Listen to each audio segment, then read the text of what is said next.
दोस्तों, कैसे हैं आप सभी। मैं आशा करती हूँ आप लोग स्वस्थ होंगे। बीएड सेकेंड ईयर का लेसन प्लान फिजिकल साइंस का और लेसन प्लान दूसरा लेकर आई हूँ। पाठ योजना दूसरा। देखिए इसको हमें कैसे लिखना है। जैसे विद्यालय का नाम हो गया, छात्र अध्यापका का नाम। विद्यालय के नाम में जो आपका विद्यालय होगा जहाँ पे आप बीएड कर रहे होंगे उस विद्यालय का नाम लिखेंगे। छात्र अध्यापका का नाम, यहाँ पे जैसे जो छात्र अध्यापक होंगे वो अपना नाम लिखेंगे और जो छात्र अध्यापिका होंगी अपना नाम लिखेंगी। फिर हमें ऐसे कॉलम को बनाना है जहाँ पे दिनांक, कक्षा, विषय, उप विषय, अवधि, चक्र, इन सभी चीज़ों को दर्शाना है। और पिछली वाली वीडियो जो मैं लेके आई थी उसमें 8th क्लास का था और ये 9th का है। जैसे विषय क्या है, विज्ञान है, और उप विषय क्या है, भौतिक विज्ञान। हमारा अवधि कितना है, 40 मिनट है। चक्र तृतीय है। प्रकरण, कार्य। प्रकरण का इंग्लिश में मतलब होता है टॉपिक, ठीक है। सामान्य उद्देश्य, छात्रों में विज्ञान विषय के प्रति रुचि उत्पन्न करना, छात्रों में वैज्ञानिक दृष्टिकोण का विकास करना, छात्रों में चिंतन शक्ति का विकास करना। विशिष्ट उद्देश्य, जो कि हम इसमें 3-4 हेडिंग्स बनाएंगे। जैसे फर्स्ट हेडिंग है ज्ञानात्मक उद्देश्य, छात्र कार्य के बारे में जान सकेंगे। भावात्मक उद्देश्य, छात्र कार्य के बारे में इसमें भी जान सकेंगे, लिख सकते हैं। क्रियात्मक उद्देश्य, छात्र कार्य से संबंधित ज्ञान का प्रयोग कर सकेंगे। सहायक सामग्री की कार्य से संबंधित चित्र जो एक चार्ट पे बना लेंगे और मॉडल उसका तैयार कर लेंगे। पूर्व ज्ञान, छात्र विद्यालय के बारे में सामान्य जानकारी रखते हैं। फिर नेक्स्ट हेडिंग अपनी होगी प्रस्तावना प्रश्न, जहाँ पे क्रम संख्या होगा। जैसे यहाँ पे 2-4 क्वेश्चंस जो छात्र अध्यापिका हैं वो बच्चों से करेंगे और फिर छात्र अनुक्रिया जो होगा वो उसको हम यहाँ पे लिखेंगे। जैसे पहला क्वेश्चन है, हम सभी पढ़ने कहाँ जाते हैं, तो बच्चे बताएंगे विद्यालय में जाते हैं। जो भी नॉर्मल बातें हैं वो यहाँ पे लिखनी है।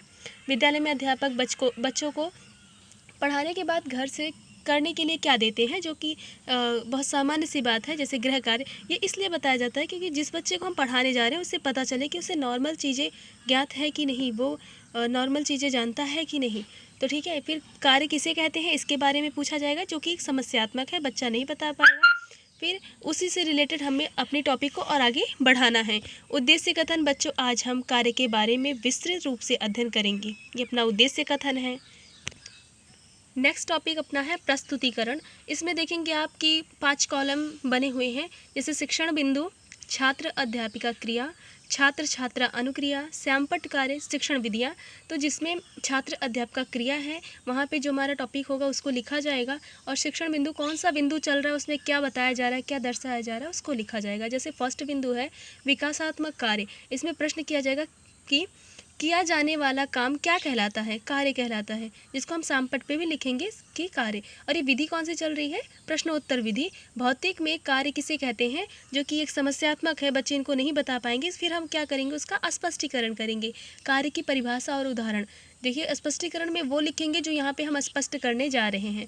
बच्चों, जब हम किसी वस्तु को बल लगाकर एक स्थान से दूसरे स्थान पर विस्थापित कर देते हैं तो वह क्या कहलाता है, तो यहाँ पे बताया जाएगा।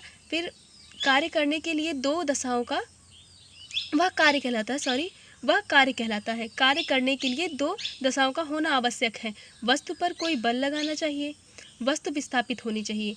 फिर देखिए जो मैंने यहाँ पे आपको बताया कि जो यहाँ पे हम स्पष्टीकरण कर रहे हैं, छात्र छात्रा अनुक्रिया, यहाँ पे इस स्पष्टीकरण के नीचे उसके बगल जस्ट लिखना है कि छात्र ध्यानपूर्वक सुनते हैं।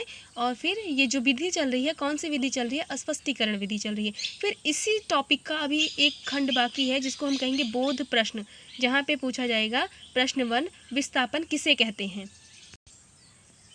और प्रश्न 2 रहेगा, जब एक वस्तु से गति उत्पन्न होती है तो क्या होता है, तो यहाँ पे लिखा जाएगा कि कार्य। निश्चित दिशा में चलती दूरी क्या कहलाती है, कार्य कहलाती है।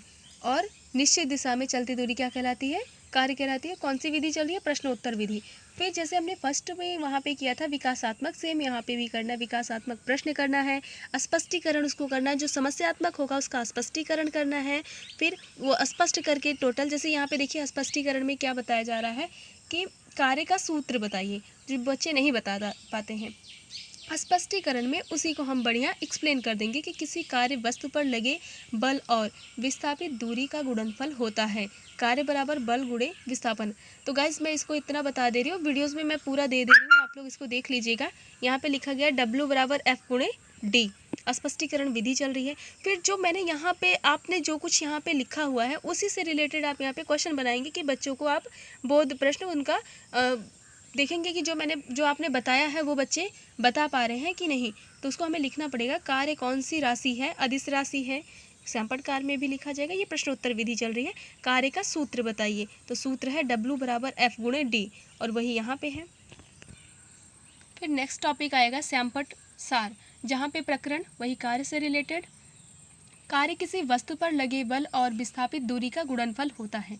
कार्य बराबर बल गुणे विस्थापन।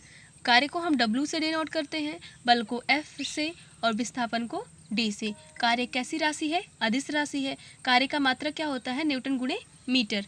मूल्यांकन प्रश्न किया जाएगा, तो आप इसको ध्यान दीजिएगा कि कैसे, तो हम कार्य से बहुत सारे प्रश्न बना सकते हैं। काफ़ी टॉपिक्स में बड़े कार्य बहुत बड़ा टॉपिक है, वहाँ से कई प्रश्न बना सकते हैं। लेकिन हमें ये ध्यान देना है कि जो हमने पीछे पढ़ाया हुआ है उसी से रिलेटेड हम यहाँ पे क्वेश्चन बनाएंगे।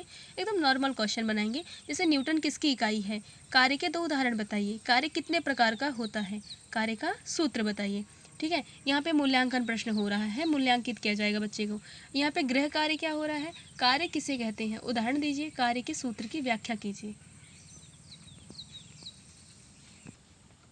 गाइस अगर आपको वीडियो अच्छी लगी होगी तो चैनल को सब्सक्राइब कीजिएगा, बेल आइकन प्रेस कीजिएगा और चैनल को आगे शेयर भी कीजिएगा।